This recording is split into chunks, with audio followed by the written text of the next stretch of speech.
27 साल M Phil psychology की तलबा फौजिया ने नहाते हुए महसूस किया कि छाती में एक उभार सा बना हुआ है।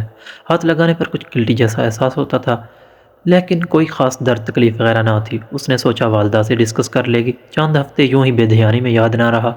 एक दिन दोबारा नहाते हुए इस तरफ ध्यान गया तो माँ से इस बारे मशवरा कर ही लिया। माँ ने कहा कोई दर्द या तकलीफ है तो दिखा लेते हैं डॉक्टर को।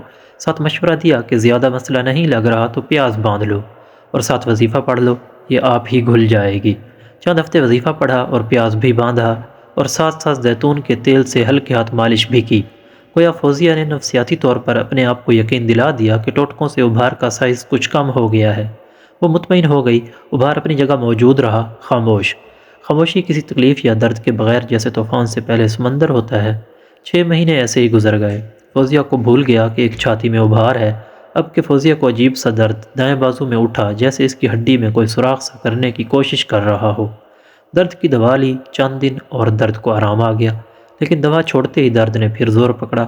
आखिरकार करीबी डॉक्टर से मशवरा हुआ। उसने कहा कि जवान लड़की है, इसे क्या होना है।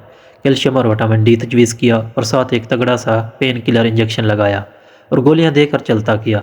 फिर से अर्जी सा आराम आ गया, लेकिन दवा का कोर्स ख़त्म होते ही फिर वही तंगी शुरू। अब फौजिया को परेशानी हुई कि ये मुई दर्द जान क्यों नहीं छोड़ रही। उसने अपने डॉक्टर दोस्त को कहकर सरकारी अस्पताल से एक्सरे करवाया। एक्सरे करवा के हड्डी वाले डॉक्टर के पास ले गई। उसने एक्सरे देखकर कहा कि इसमें कुछ गड़बड़ लग रही है, आप इसको ज़रा कैंसर आउटडोर में दिखा कर आएँ। और यूँ मेरी फौजिया से पहली मुलाकात का बंदोबस्त हुआ।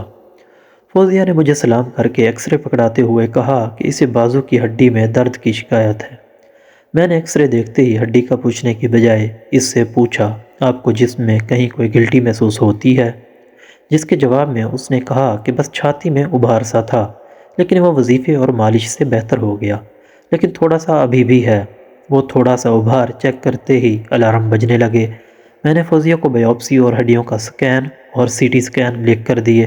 रिपोर्ट में चौथी स्टेज का इंतहाई अग्रेसिव ब्रेस्ट कैंसर था, जिसकी जड़ें हड्डियों में ही नहीं बल्कि जिगर, फेफड़ों और एड्रीनल ग्लैंड में भी पहुंच चुकी थीं। फौजिया के इलाज का दौरानिया लगभग 18 माह का था। ज़िंदगी के आखिरी 4 माह उसने बहुत तकलीफ़ में गुजारे। बिस्तर पर माजूरी के आलम में वो कभी कभार अपने दिल की बातें किया करती थी। वो शादी करना चाहती थी, डिग्री मुकम्मल करना चाहती थी, माँ बनना चाहती थी, कुछ और जीना चाहती थी, लेकिन मुकद्दर का फ़ैसला कुछ और ही था। शायद हमारे इर्द गिर्द बहुत सी फौजिया मौजूद हों, क्योंकि हर 9 में से एक खतून अपनी ज़िंदगी में इसका शिकार होती है।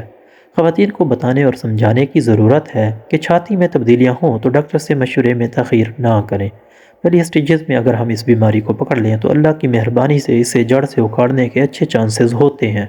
अगर आप मर्द हैं तो अपनी ख़वातीन को आगाही दें कि झिझक और खामखा की शर्म को ज़िंदगी और सेहत से कीमती ना जानें।